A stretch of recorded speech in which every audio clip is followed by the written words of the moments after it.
Dahil sa ilang araw na rin naming magkasama, sa aking gotohan ng Mrs. ni Bayaw na itago na lang natin sa pangalang Marites, kapwa kami ay dahan-dahang nag-iiba ang pagtingin sa isa't isa. Hindi naman siya kagandahan pero mukhang totoo ang sabi-sabi na hindi talaga imposible na magkadevelopan ang isang lalaki at babae kahit kapwa ito ay may asawa na.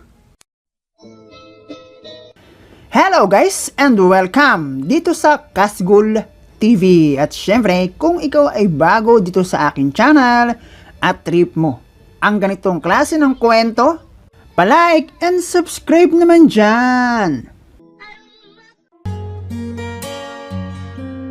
Itago mo na lang ako sa pangalang Benjo. Nagsimula ang aking gutuhan. Simula noong medyo manawa na rin ako sa pamamasada. Napagkasunduan naman namin iyon ni Mrs.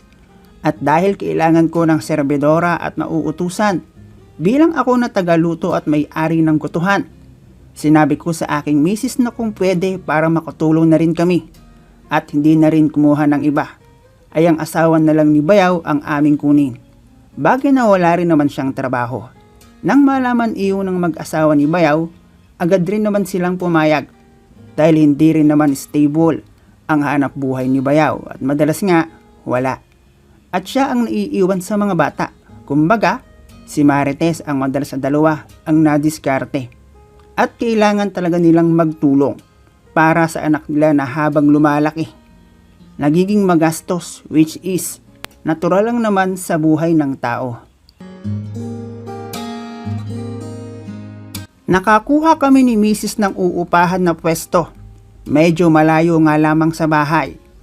Pero magandang spot dahil malapit kami sa mataong lugar. At sa aking pag-iikot-ikot, pansin ko rin na walang business ng kutuhan sa lugar. Opening pa lang ay dinumog na kami ng tao. At sa ilang araw na pagtakbo ng aking kutuhan, ay masasabi kong magiging maganda iyon. Yun nga lang dahil malayo sa bahay, kailangan ko ang gumising ng maaga. 3:00 pa lang gising na ako. At kailangan ko pa rin iyong ipakiusap kay Marites na asawa ni Bayaw na kung pwede, agahan na lang din niya. Okay lang naman sa kanya dahil meron naman akong service at nagsasabay na lang kami. Meron pa akong isang kinuha, yun nga lang, parang kabuti, nasusulpot na lang kapag gusto niyang magtrabaho. At dahil si Marites ang lagi ay aking kasama, nagkaroon ng something sa pagiging magkatuwang namin sa aking business. Nagsimula kaming maging concern sa isa't isa. Dahilan iyon upang mapag-usapan na rin namin ang hinanaing ng bawat isa sa buhay. Buhay na kung iisipin, hindi naman na dapat namin pang pinag-uusapan na para bang naghahanap kami ng solusyon sa bawat isa.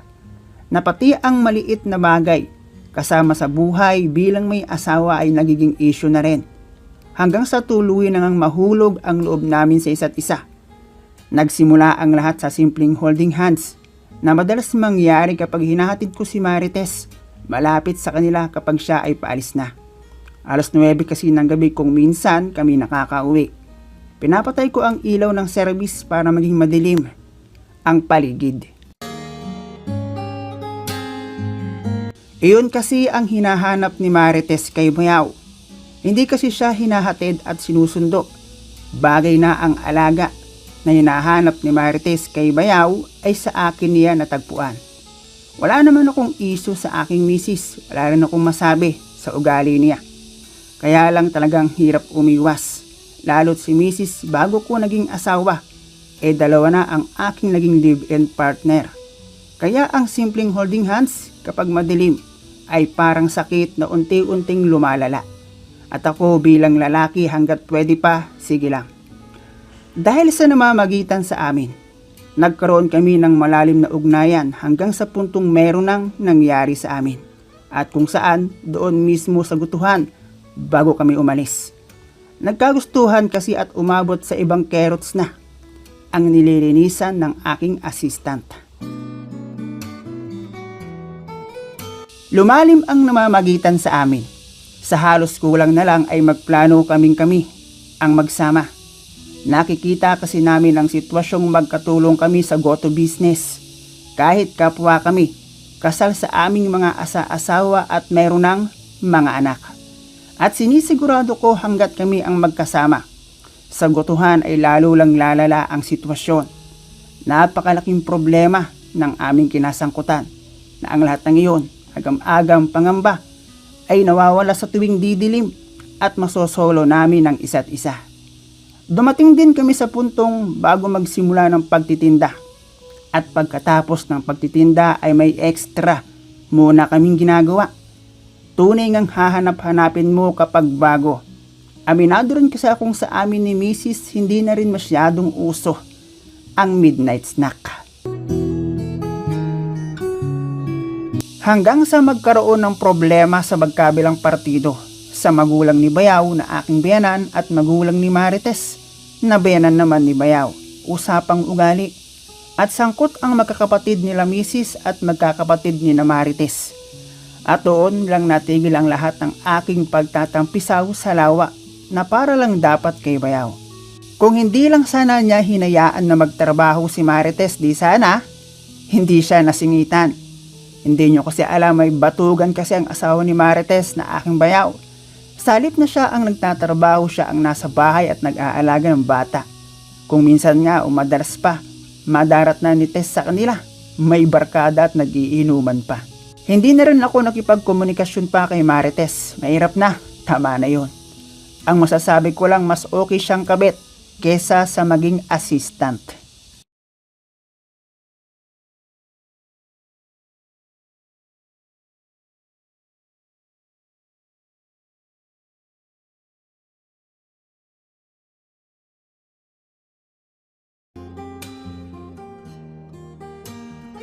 Katulad ng ibang OFW, makaahon din sa kahirapan ang isa sa aking dahilan.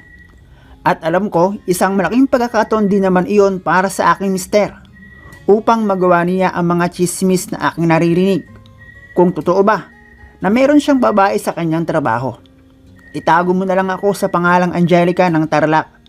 Nais ko rin ang magbahagi ng kwento na hindi ko alam kung meron ba kayong magandang aral na mapupulot. Napagkasundoan namin ng aking mister na itago na lang natin sa pangalang Marvin ang aking pag-iibang bansa dahil nga sa kahirapan ng buhay upang makatulong na rin ako sa kanya. Dahil sa aming pamilya ay si Marvin lang ang aking asawa ang kumikita sa kabila na 5 ang aming anak. Maayos naman ang kanyang trabaho. Regular siya sa isang kilalang company. Kaya lang, sa paglalakihan ng aming mga anak, ramdam ko na barya lang ang kita na Marvin sa dami namin. Siyempre mahirap yun para sa akin, ang malayo sa aking asawa at anak. Lalo na at meron pa akong nababalitaan na may kinakalantari raw ang aking mister.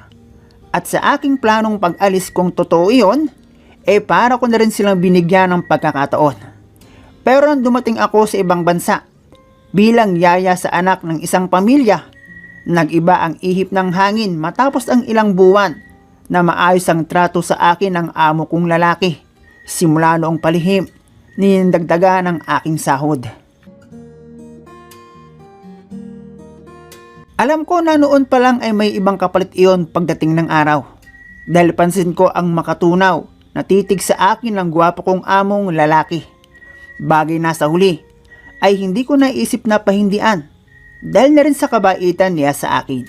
Idagdag pa ang lumason sa aking isip na bakit hindi ko nalang din gawin ang ginagawa ng aking mister na ni kahit minsan ay hindi ko naman napatutuhanan kung totoo ba.